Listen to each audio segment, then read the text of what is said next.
vamos lá. Olha só.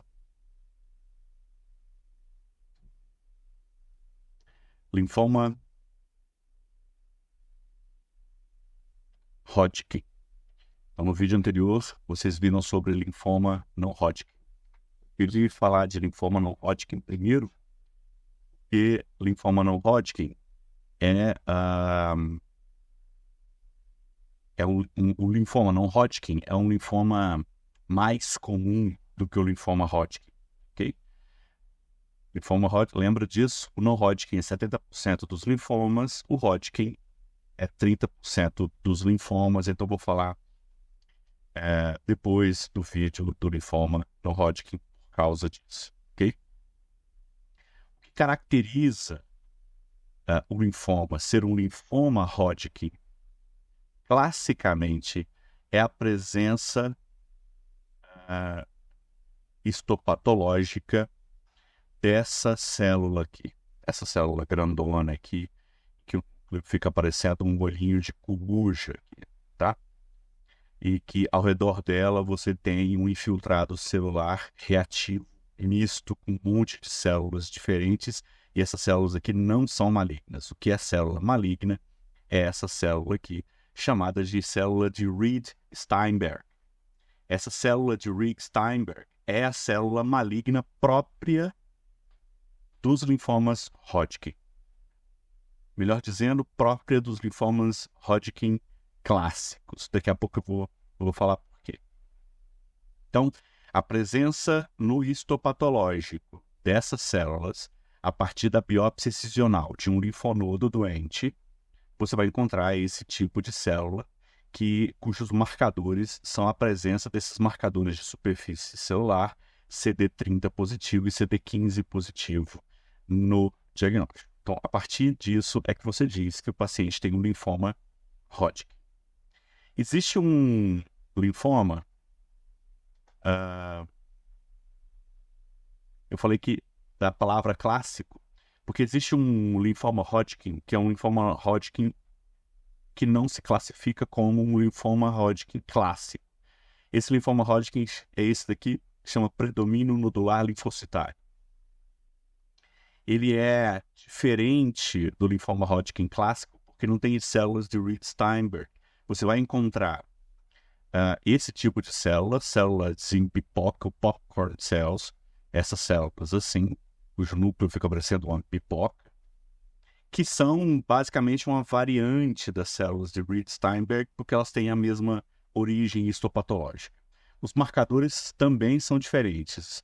Nesse caso, dos linfomas Hodgkin, de predomínio nodular linfocitário, os marcadores são o CD20 e o CD45, certo? Beleza.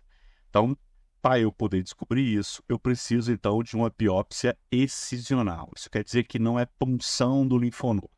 Na suspeita de um paciente com linfoma Hodgkin, assim como do linfoma não Hodgkin, eu preciso tirar todo o linfonodo inteiro para eu poder fazer estudo histopatológico. Só assim eu consigo dar o diagnóstico.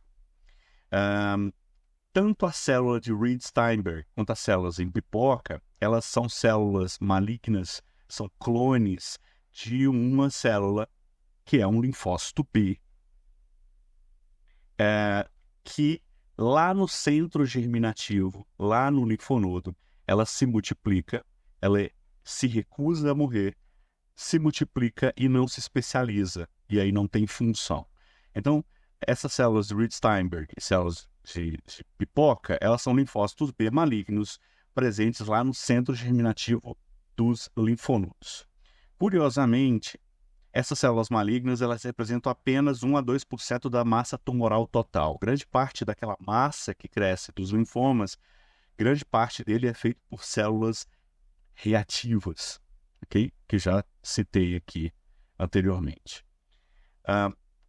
E aí, não custa lembrar que a marcação, o reconhecimento do Reed-Steinberg e das células de pipoca não se faz apenas pelo aspecto macroscópico, mas pela citometria de fluxo, em que você vai encontrar esses marcadores já citados aqui. O linfoma Hodgkin, ele tem 4 subtipos. O linfoma Hodgkin clássico tem 4 subtipos. Eu coloquei aqui numa ordem de mais e menos comum, então esclerose nodular, celularidade mista, rico em linfócitos, depletado de linfócitos. O mais comum, então, é esse aqui, esclerose nodular. Em 60% a 80% dos casos de linfoma Hodgkin são esses. O rico em linfócitos, de 5%, tem um melhor prognóstico. Esse depletado de linfócitos tem um pior prognóstico. E o predomínio nodular linfocitório, 5% de todos os linfomas Hodgkin são esse tipo não clássico. Beleza. Bom, vamos por aqui. Fisiopatologicamente falando, essa célula maligna, a etiologia ainda é desconhecida. Existem teorias que implicam na possibilidade de uma infecção viral em pacientes geneticamente predispostos. Existem 2 vírus que estão intimamente relacionados com o linfoma Hodgkin. O vírus Epstein-Barr, que é o vírus da mononucleose infecciosa, e o vírus HIV, o vírus da AIDS. Okay? São 2 vírus muito intimamente implicados na fisiopatologia do linfoma Hodgkin. Okay? E a predisposição genética em pacientes com predisposição genética. A etiologia, no final das contas, é desconhecida. Não se sabe exatamente porque algumas pessoas desenvolvem o linfoma Hodgkin. Ok? Bom, vamos falar aqui especificamente do linfoma. Então, eu já tinha falado no vídeo do linfoma no Hodgkin. Linfoma é uma massa. Uma leucemia não é um tumor sólido. O linfoma é um tumor sólido. Então, existem leucemias linfocíticas, de células de linfócitos, B ou T. Nesse caso, a doença forma massas palpáveis ou não palpáveis, dependendo da cadeia que for envolvida, mas cria um tumor sólido. Tá? O linfoma Hodgkin é uma doença potencialmente curável, incomum, relativamente incomum, e tem uma distribuição epidemiológica bimodal. Você vai ter 2 picos de incidência entre os 20 e 30 anos e depois dos 50 anos de idade. Uma característica muito importante do linfoma, estou vendo que não... Uma característica... Estou aqui arriscando o dedo aqui, mas aí é foda, hein? Desculpa. É porque não está mostrando o marcadorzinho da caneta. Ó, uma característica muito importante aqui é isso aqui. Imagina que isso aqui é um linfonodo doente. A progressão típica de um linfoma Hodgkin é uma progressão por contiguidade. Então, esse linfonodo está doente, as células linfaticamente vão para esse, adoecem esse aqui. Linfaticamente vão para esse, adoecem esse aqui. Linfaticamente evoluem e vão por aqui. Então, é o que a gente chama de progressão por contiguidade. Existe uma progressão hematogênica à distância que pode acontecer em linfomas Hodgkin avançados. Habitualmente, o que a gente tem é uma progressão contígua, por contiguidade. Okay? Essa progressão local tende a formar, então, massas linfonodais indolores. Então, característica típica dos linfomas é essa formação de massa. É uma massa palpável. Lugar mais comum, cervical, né? Como está mostrado aqui, como está evidenciado aqui. O lugar mais comum é cervical. E você tem um linfonodo borrachoso que cresce na região cervical, por exemplo, e que é indolor.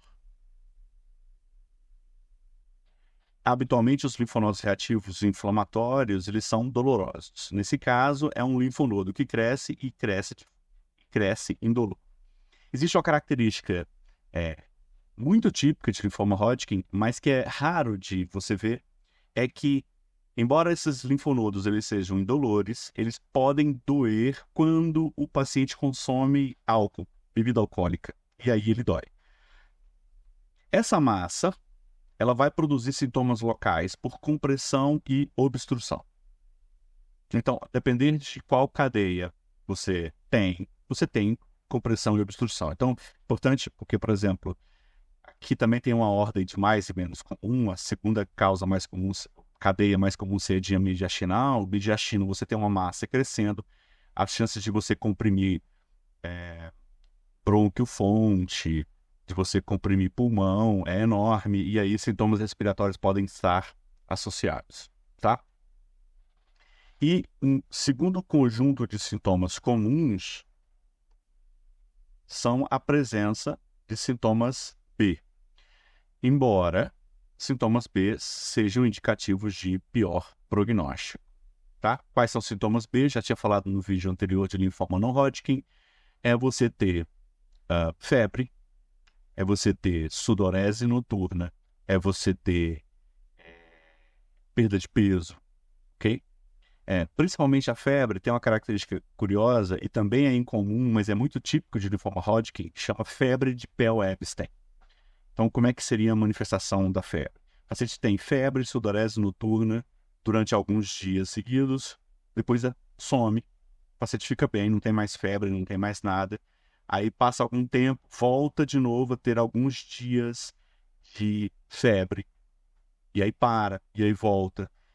Ele teria um padrão intermitente recorrente. Intermitente recorrente.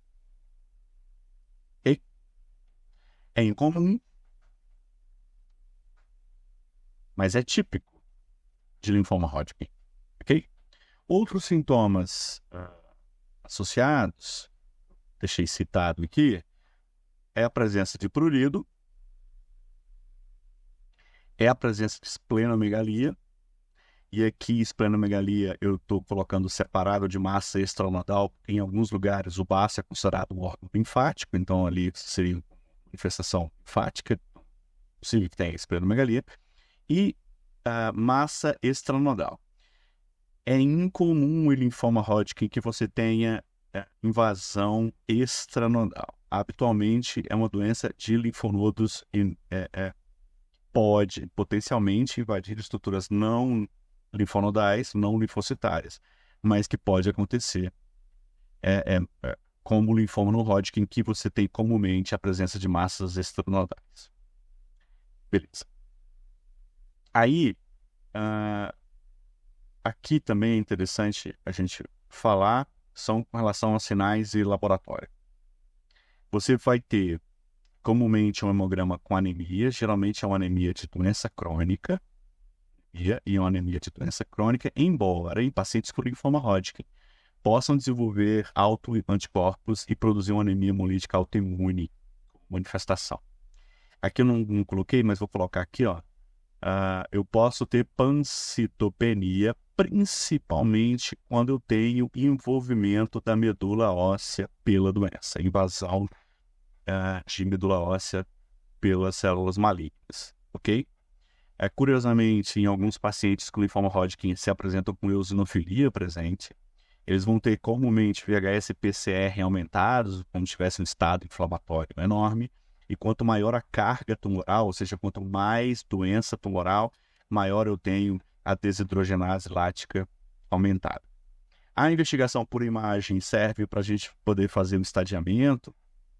A gente tinha falado do estadiamento, o estadiamento que a gente usa aqui é o mesmo do linfoma não Hodgkin, é o estadiamento do tipo, chama Ann Arbor, e aí, estadiamento de Ann Arbor, que está citado no vídeo anterior de linfoma não Hodgkin, em que você pode ir lá dar uma olhada, que eu não vou repetir aqui. E sobre tratamento, fica tranquilo, isso aqui é um curso de doença hematológica para clínico, um curso para hematologista. Vou deixar isso de lado por um abraço.